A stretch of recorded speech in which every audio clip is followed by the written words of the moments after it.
What are the 3 key areas to negotiate with new home builders whenever you're in the market for new construction? And so we're going to jump into those 3 strategies along with some examples and tips for you to make sure you don't leave any money on the table. I'm Josh Rogers and I lead the F3 home team here in St. Johns County. F3 stands for faith, family, freedom. That's our core values, and that's what we stand for. So our goal is to be a trusted advisor for you, for all the families that reach out to us, and help guide you through that process, giving you knowledge and information, and not be slimy, desperate real estate salespeople.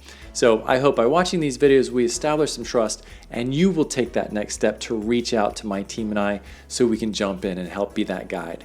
So what are the 3 areas to definitely ask and try to negotiate with builders, and how can you position yourself to have the most strength, the most leverage, and again, get the best deal possible? Now, sometimes the answer is just going to be no. Well, you ask again, and then the answer may be no again, and you know at that point, if the builder is willing to let you walk out the door or lose your sale, then you know you got them to the bottom, all right? And that bottom may not really get you excited, like the price that they're willing to give you.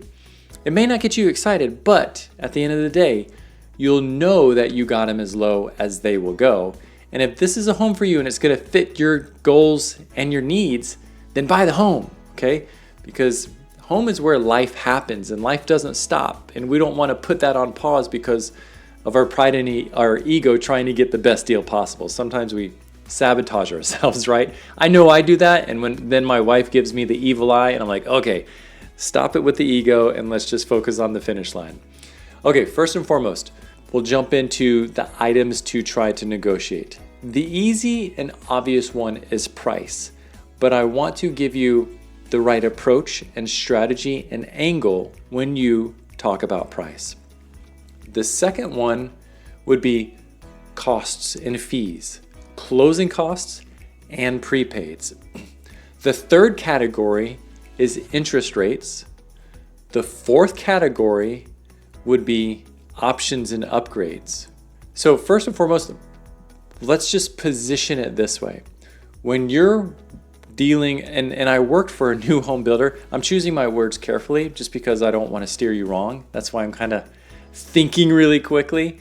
I worked for a new home builder in the sales office. So I was the on-site salesperson that you walk in and meet for 7 years. So I know the inner workings. I know the conversations and the goals behind the scenes with the builder, and I know it's important to them. And so it's really important, you as a buyer, first of all, come work with the professionals and let our real estate team do all the heavy lifting for you. Beyond that, when you do work with us, this is how we're going to position it. You let the builder know that you're looking for the best deal. That yes, you like the home and the community fit your needs, but you're not attached to it. You don't need it, you don't love it. And you're also shopping other communities with other builders. And you're going to choose the home and the builder that gives you the best deal. Now, this strategically is important because now it's not you versus the builder.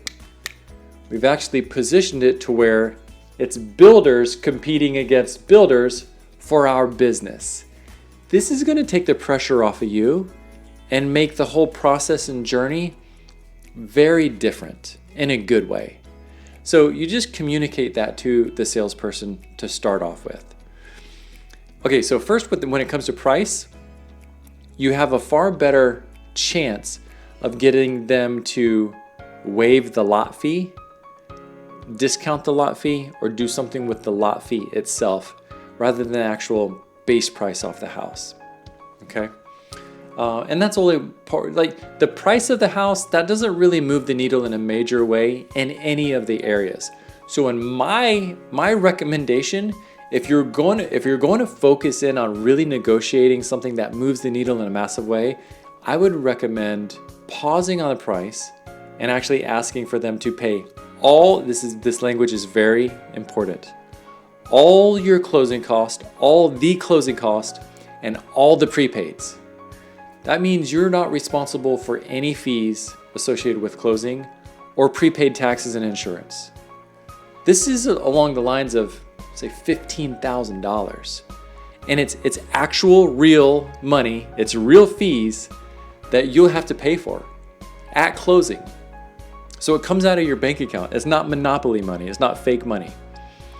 Now that's gonna save you that cold hard cash of $15,000. So when you close, you actually have the $15,000 in your bank that you can do to buy stuff for your house. Okay, so that's real, tangible, felt savings. Without a doubt, do that. The third category is interest rates. Right now in this high interest rate market, absolutely ask, insist, nudge, push, beg that the builder buys down your interest rate. There's a local builder, this is incredible. Current rates are around the high sixes. They actually bought the rate down to 4.5, which is craziness. And when we calculated how much that would have cost if a buyer was trying to buy down the rate that much, it was going to cost over $20,000 of real money, real cash. But the builder has their affiliate lender and their special top secret programs that they were able to buy down the rate and give that to the buyers.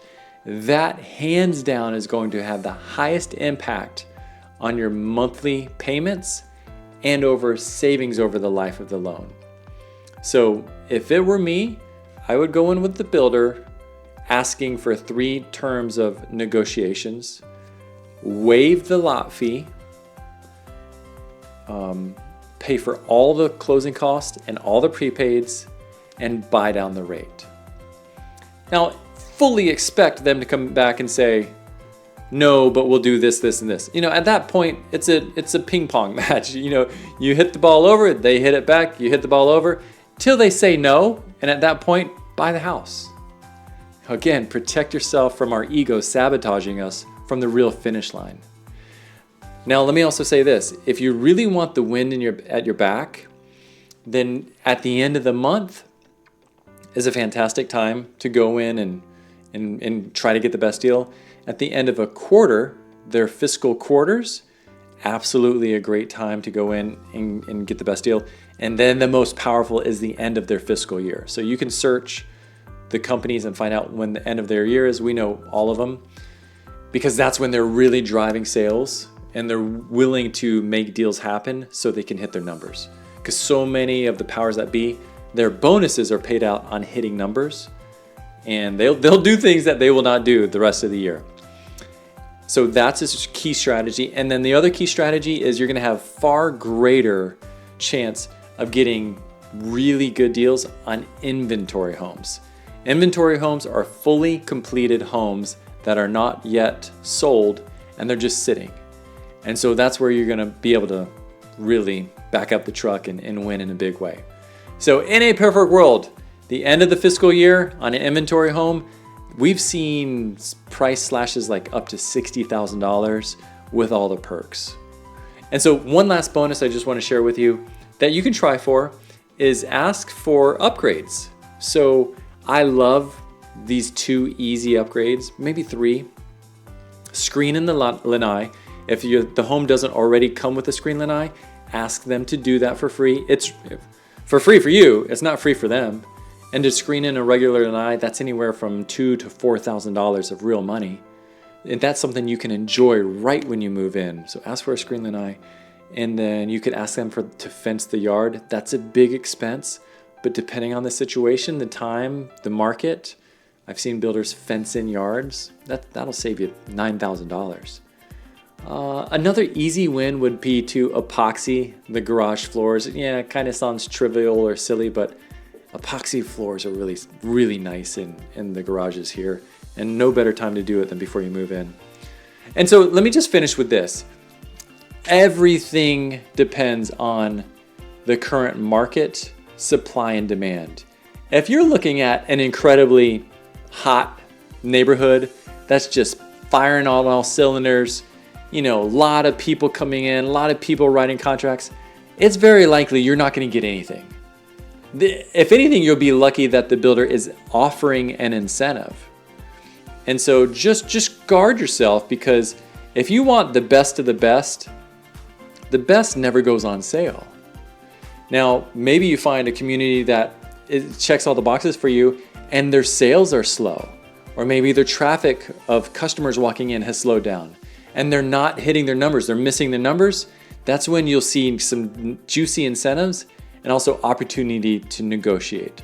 So I certainly don't want to set the wrong expectations that you can get a deal anywhere here in St. Johns County. That's definitely not the case. Some builders will just laugh at you. But with conversation, with relationship, with our team, you're definitely going to have the best chance to go in and make sure you're not leaving any money on the table. So let me know what your thoughts are, discussions, your questions, any blind spots, any strategies that maybe we missed or didn't discuss. What was the strategy that maybe shed some light that was not on your radar? Comment below. Let's keep the discussion going. And then again, I hope that through these videos, we'll establish some trust. You'll take just the first step, reach out to my team and I. We're here. We're real people with real experience that really care, and we're here to serve you. So I appreciate you watching this video.